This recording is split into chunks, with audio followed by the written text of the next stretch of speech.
My name is Gloria, and ever since I was a child, being energetic was my only strong suit. I never missed a day of school from elementary through high school, and after turning 20 and entering the workforce, I made it past 35 without any major illnesses. However, I started feeling a decline in my energy levels after turning 30, so I began exercising and watching what I ate, but that was about it. Also, I should say that being positive since childhood and not sweating the small stuff probably played a part in this. There was a time in my life when I felt incredibly down. It was when I fell seriously ill for the first time in my life, and in a way, it led to my divorce. Even I, as resilient as I was, lost the will to live, and it felt like everything was falling apart. But now, my health has stabilized and I've come to terms with it, so I'm okay. The thing that led to discovering my illness was really trivial. After turning 40, I started feeling unusually hot, getting out of breath from minimal activity, and getting irritated over small things like symptoms of menopause. At first, I thought it was just aging, but as it began affecting my personal life, I started suspecting something else, although I didn't go to the doctor. Probably because I hadn't been to the doctor's office much before, I had this weird pride, or maybe I was just scared of finding out I was sick. But things got worse, like being completely drained just from a bit of shopping, lying on the couch for hours, losing focus, and nearly running a red light. My mother-in-law, Harriet, noticed something was off and insisted I go to the hospital. She said if it's an illness, it's better to start treatment early, and if it's nothing, then that's great. So reluctantly, I went to the doctor's office. Turns out it wasn't menopause, but Graves' disease, a condition where the thyroid gland acts up, causing symptoms like body heat, insomnia, irritability, and loss of strength, similar to menopause, and it's more common in women. If left untreated, it can lead to malnutrition and even heart failure or liver issues. And there's no complete cure yet. It requires regular checkups and medication. After the diagnosis, I started treatment with medication from the hospital. But my condition didn't improve right away. The ups and downs were severe, and I ended up taking a leave from work to recover. Fortunately, my boss and colleagues were understanding, encouraging me to take it easy and come back when I'm ready. I appreciated their support and planned to return, but sometimes the fear of being this way forever would hit me, and I'd find myself crying alone at night. My in-laws were always worried about me. During weekdays when Orlando was at work, they'd call to check on me, asking if I needed anything. Orlando's parents are truly wonderful people. They were always kind to me, but even more so after my illness was diagnosed, taking great care not to burden me. They kept phone calls short and never imposed or visited unannounced. I respect them like my own parents, but I tried to hide my struggles to avoid worrying them. But Harriet saw right through me. She told me, "It's natural to feel anxious about being sick, but it's nobody's fault. What you need to do now is rest and improve your health. And the best way to do that is to rely on and cooperate with those around you. We might be old, but we consider you our daughter, so don't hesitate to ask for help." Her kind words made me cry, but then, Graves' disease? Never heard of it. Is that even a real illness? Well, whatever. Just make sure you keep up with the housework like before. Orlando said these heartless words, making me wonder if he was really raised by the kind parents he had. Before my illness was discovered, Orlando and I had no issues living together, but as soon as I started feeling unwell, his attitude completely changed. Far from being concerned, he acted as if I was a burden to him. I was too mentally and physically exhausted to respond. There were days when I was just too tired to move, and of course, I had to ask him to buy something or eat out. But then Orlando would sigh heavily, making it obvious he was annoyed, complaining about how awful a wife I was, expecting a working husband to eat fast food. Looking back, I think it was his way of harassing me, knowing I was too sick to cook. He would almost always bring fried chicken, saying that I needed to eat to regain strength. I understood his logic, but when I said I couldn't eat, he'd sigh heavily and scold me for not appreciating his effort. If I couldn't clean and there was dust, he would yell about the dirty floors. When I was well enough to cook and he tasted the food, he'd complain. "Hey, this tastes different from usual. Did you taste this? Are you losing your sense of taste, or is your cooking skill just declining? Either way, you need to do better." He'd eat it all, but then retreat to his room without a word. I realized something had to change, so I tried to discuss my illness and its difficulties with Orlando, asking for his support. "You're really sick? I mean, you never even had a cold before, so suddenly being ill? I gotta say, it's hard to believe." "What do you mean?" I asked. He said, "Well, it's suspicious. You were always healthy and now you're suddenly sick? I find it hard to trust." I raised my voice. How can anyone predict getting sick? Even I was shocked. But still, your illness has nothing to do with me. If housework is too hard, you can do it when you feel better. I'll allow that. I married you thinking I wouldn't have to care for you in the future since you were always healthy. This feels like a betrayal. Really disappointing. Hearing him laugh as he said that, any remaining affection I had for him vanished. Orlando was never good with housework and wasn't very cooperative. But he was serious about his job and took care of the kids, so we managed. But I never expected him to be so indifferent, almost like it was someone else's problem. His terrible words left me speechless, and I ended the conversation there. He later realized his mistake and apologized, but I ignored him, and our relationship completely broke down from that conversation. Determined not to rely on such a man, I pushed through the pain to do the housework, and after finishing, I'd lock myself in the bedroom, avoiding Orlando as much as possible. At first he tried to please me with flowers and cakes, but when he realized my feelings wouldn't change, he stopped trying. Then in June of a certain year, when the weather was bad with continuous rain and low pressure making me feel worse than usual, Orlando said after returning from work, "There's a wedding next Saturday of a relative living out of state. My parents and I are planning to go, but with your condition and the long travel, you don't have to. It's an overnight trip, so we'll be back Sunday evening." That's what Orlando told me when he came back from work. Out-of-state relatives? Do you have such relatives? I asked. He said he hadn't met them much. I wondered why we were invited to a wedding of relatives we barely knew and said so. Orlando got a little angry as he replied, "Just because we're family, it's natural to keep in touch, isn't it? You wouldn't understand since you don't have parents, but that's just how it is." He said this in a slightly mocking tone, and I finally got angry. Actually, I don't have parents. My parents divorced when I was young. I don't know my dad, and my mom raised me alone. Her struggles took a toll, and she passed away when I was 30. So it's true I don't have parents, but I'm not completely alone in the world. Orlando knows this. Yet he said that, and I got incredibly angry. Don't you have any sensitivity? I thought. Orlando was taken aback by my fury. He tried to pass it off as a joke, but I yelled, "There are things you just don't joke about." I was so angry that I exhausted myself. Eventually, I was so tired that I just lay down. Orlando seemed a bit concerned, but he was busy preparing for a wedding we were supposed to attend. I was in no shape to go, so I asked if we could skip it.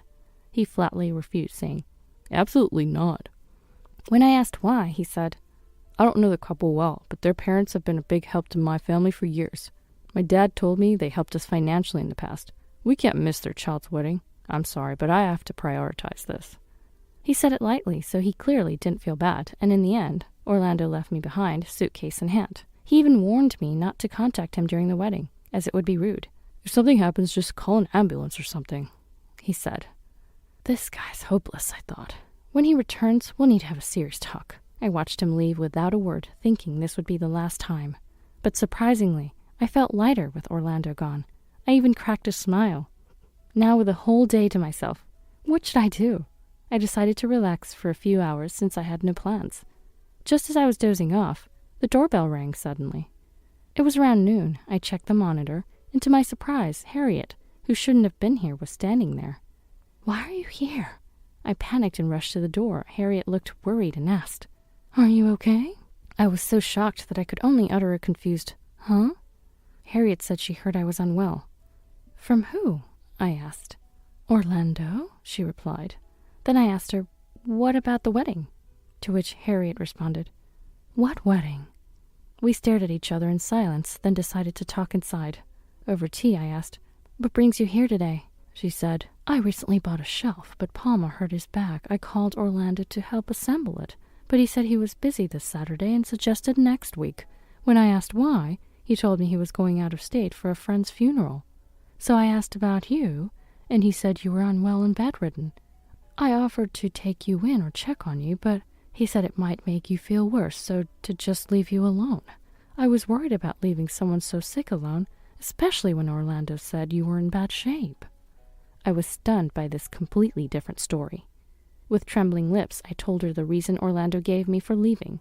Harriet was equally shocked, saying she had no idea. After a silent pause, I resignedly said, "Maybe he's with another woman." Harriet's demeanor changed drastically. Hearing those calm, gentle Harriet utter the words, "That bastard won't get away with this," was terrifying. After an infuriated Harriet asked, "Can you come to the house now?" I was taken to the in-laws' house where I had to explain everything to Palmer, who was house-sitting. Palmer, understanding the situation, also got furious. He tried calling Orlando, but as expected, couldn't reach him. Palmer started getting annoyed and declared, "I'm going to where he is right now." Of course, I stopped him, and after several attempts, finally got through to Orlando. I had put the call on speakerphone, and Orlando, in a deliberately soft voice, said, "I'm in the middle of a funeral right now. I'll call you back later." Palmer immediately retorted, "What do you mean, forgetting us at the wedding?" Orlando responded with a foolish, "What, huh?" in a rather loud voice. Hearing this, Palmer said, "You're speaking so loudly at a funeral. Well, I guess it's not a funeral. That's why you can talk like that." Calmly. But Orlando sounded shaken over the phone, stammering, "Yeah, well..." Pressing Orlando further, Palmer said, "You told Gloria it was a wedding, right?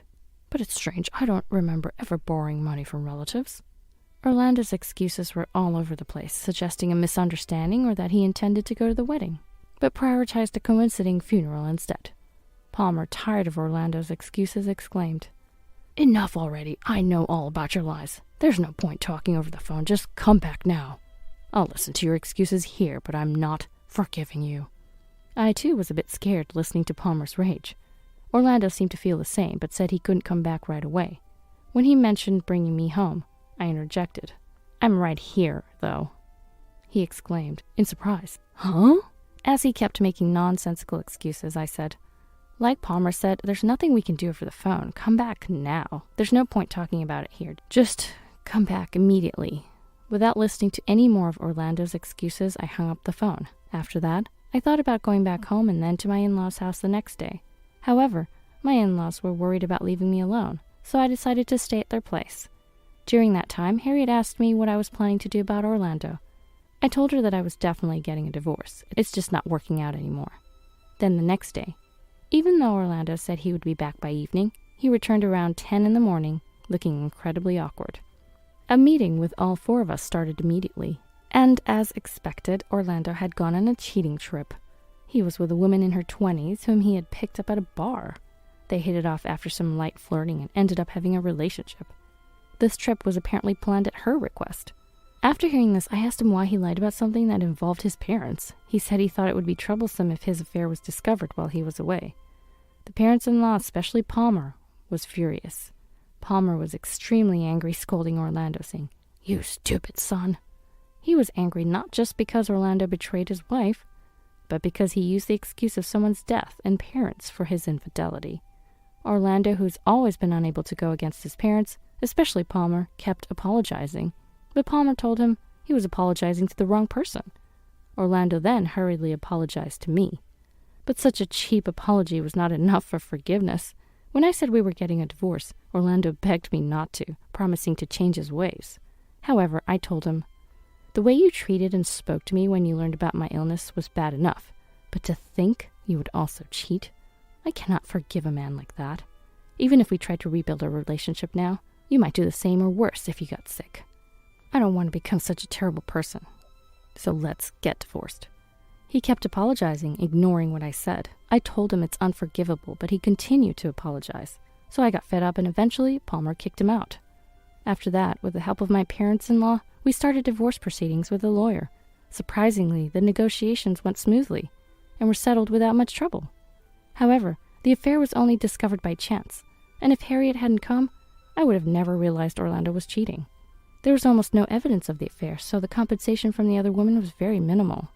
But receiving compensation was also a way to prove that the other party was at fault, so I accepted it, thinking it was enough to know that they were guilty. After all, who would want a man who cheats on his sick wife?